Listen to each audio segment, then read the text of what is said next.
తెలంగాణ రాకముందు బీఆర్ఎస్ ప్రభుత్వం ఏర్పడక ముందు ఒక మాట అనుకున్నాం అధ్యక్ష. కేసీఆర్ గారే పదే పదే ఈ మాట చెప్పారు. ఉమ్మడి రాష్ట్రంలో మనకు కాంట్రాక్ట్ వ్యవస్థ వచ్చింది.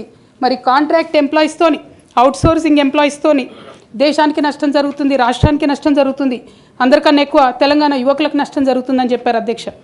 ఆనాడు వారు సరదాగా ఒక మాట అనేవాళ్ళు, అందరికీ కాంట్రాక్ట్ పోస్ట్ ఉంది, మరి ముఖ్యమంత్రికి కూడా కాంట్రాక్ట్ పోస్ట్ ఉంటుందా అని చెప్పి ప్రశ్నించేవారు అధ్యక్ష. కానీ తెలంగాణ వచ్చిన తర్వాత 10 ఏళ్లలో కూడా కాంట్రాక్ట్ వ్యవస్థను మనం రద్దు చేసుకోలేకపోయినాం అధ్యక్ష.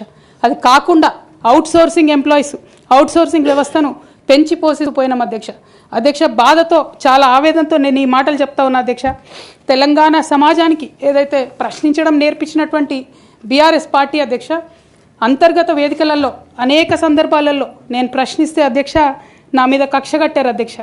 కేసీఆర్ గారు చుట్టూ ఉన్నటువంటి కొందరు వ్యక్తులు, తప్పక చెప్తున్నాను అధ్యక్ష ఈ మాట, ఎందుకంటే భారతదేశ రాజ్యాంగం ప్రకారం రాజకీయ పార్టీలు ఏవైనా కూడా ప్రజలకు ఒక దిక్సూచిగా నిలవాలి అధ్యక్ష, ప్రజలకు ఒక దారిదీపంగా నిలవాలి.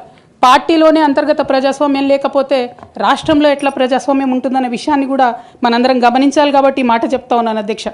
మరి కక్షగట్టి నన్ను ప్రశ్నించినందుకు పార్టీ నుండి బయటకు పంపించారని చెప్పక తప్పదు అధ్యక్ష. మొదటి సంవత్సరం నుంచే రాష్ట్ర స్థాయి నిర్ణయాలలో ఎక్కడ కూడా నా పాత్ర లేకుండా కట్టుబడి చేసినారు అధ్యక్ష. ఇవాళ ఆనాడు బాధపడ్డా, ఇవాళ నేను సంతోషపడతా ఉన్నా అధ్యక్ష.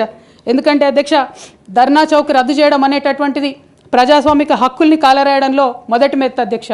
ఆనాడు ఇంటర్నల్గా ఎంత ప్రొటెస్ట్ చేసినా కూడా రాష్ట్రం వచ్చింది, ఇప్పుడు ధర్నాలు ఎందుకు, దరఖాస్తులు లేవు, ధర్నాలు లేవు, అన్ని పనులు చేసి పెడతామని చెప్పుకుంటూ వెళ్ళడం జరిగింది అధ్యక్ష. అట్లానే రైతులకు జరిగినటువంటి అక్రమ అరెస్టులు అధ్యక్ష, ఇవాళ ఒక్కొక్క దగ్గర నుంచి రైతులు మాట్లాడుతూ ఉంటే బాధ తట్టుకోలేకపోతున్నాం అధ్యక్ష. అదేవిధంగా పార్టీలో జరుగుతున్నటువంటి అవినీతి అధ్యక్ష, ప్రభుత్వంలో జరుగుతున్నటువంటి అవినీతిని ఎప్పటికప్పుడు నేను వారి దృష్టికి తీసుకెళ్లడం జరిగింది అధ్యక్ష. అమరజ్యోతి నుంచి మొదలు పెట్టుకుంటే అధ్యక్ష, అంబేద్కర్ విగ్రహం దగ్గర నుంచి మొదలు పెట్టుకుంటే అధ్యక్ష, సెక్రటేరియట్ నుంచి మొదలు పెట్టుకుంటే అధ్యక్ష, కలెక్టరేట్లలో కూడా తీరని అవినీతి జరిగిన మాట ముమ్మాటికి వాస్తవం అధ్యక్ష. దీనికి పెద్ద ఉదాహరణలు సిద్దిపేట, సిరిసిల్లలో కట్టినటువంటి కలెక్టరేట్లు 2 వచ్చినటువంటి మొదటి వర్షానికే 2 కూడా మునిగిపోయినాయి అధ్యక్ష. ఆ విజువల్స్ అందరం కూడా మనం చూడడం జరిగింది. ఇక సిద్దిపేటలో, సిరిసిల్లలో కట్టిన కలెక్టరేట్లకే దిక్కు లేకపోతే మొత్తం రాష్ట్రంలో కట్టినటువంటి అన్ని బిల్డింగ్లు ఎట్లుంటాయన్న విషయాన్ని కూడా ఒకసారి తెలంగాణ ప్రజలు ఆలోచించుకోవాలి అధ్యక్ష. ఒక పక్క నిజం మాట్లాడే వాళ్ళను, సూటిగా మాట్లాడే వాళ్ళను, ఉన్నట్టు చెప్పే వాళ్ళను రిస్ట్రిక్ట్ చేయడమే కాకుండా అధ్యక్ష, ఉద్యమకారుల విషయంలో తీరని నిర్లక్ష్యం గురైంది అధ్యక్ష. అనేక సందర్భాల్లో నేను పార్టీ నాయకులని, పెద్ద నాయకులను కూడా అనేక సందర్భాల్లో అడిగిన అధ్యక్ష. వేరే విధంగా సహకరించకపోతే, వేరే విధంగా వాళ్ళకి హెల్ప్ చేయలేకపోతే కనీసం సీఎం రిలీఫ్ ఫండ్ కింద మనిషికి 10 లక్షలు ఇద్దాం, ఎక్కడోళ్ళు అక్కడ సెటిల్ అయిపోతారు అధ్యక్ష అని కూడా అడిగినాం అధ్యక్ష. అది కూడా చేయలేదు. 43 లక్షల మందికి పెన్షన్లు ఇస్తున్నామని గర్వంగా మనం చెప్పుకుంటున్నాం. ఉద్యమకారులు కాన్స్టిట్యున్సీకి 1000 మంది కూడా ఉండరు. ఆ 1000 మందిని పట్టుకుంటే ఇంకో 1,00,000 మందికి ఎక్కువవుతుంది. వాళ్ళకు పెన్షన్ ఇస్తే లాగా ఉంటుంది, గౌరవంగా ఉంటుందని అనేక సందర్భాల్లో చెప్పినాం అధ్యక్ష. అది కూడా 69లో పనిచేసినటువంటి ఉద్యమకారులు వాళ్ళ స్ఫూర్తిని తీసుకొనే మనం ముందుకెళ్ళినామని మనం చెప్పుకున్నాం అధ్యక్ష. కానీ వారిని కూడా ఎన్నడూ కూడా గుర్తించలేకపోయినాం అధ్యక్ష.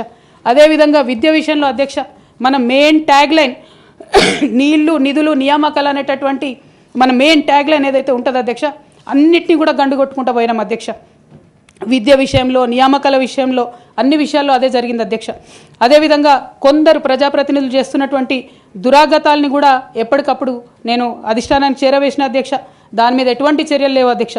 దానికి ప్రత్యక్ష నిదర్శనం ఇసుక దందాల్లో చేసినటువంటి అక్రమాలతోని నేరేళ్ల లాంటి దురాగతాలు జరిగినాయి అధ్యక్ష. దళిత బిడ్డల మధ్యలో అనవసరంగా బలైపోయినారు అధ్యక్ష.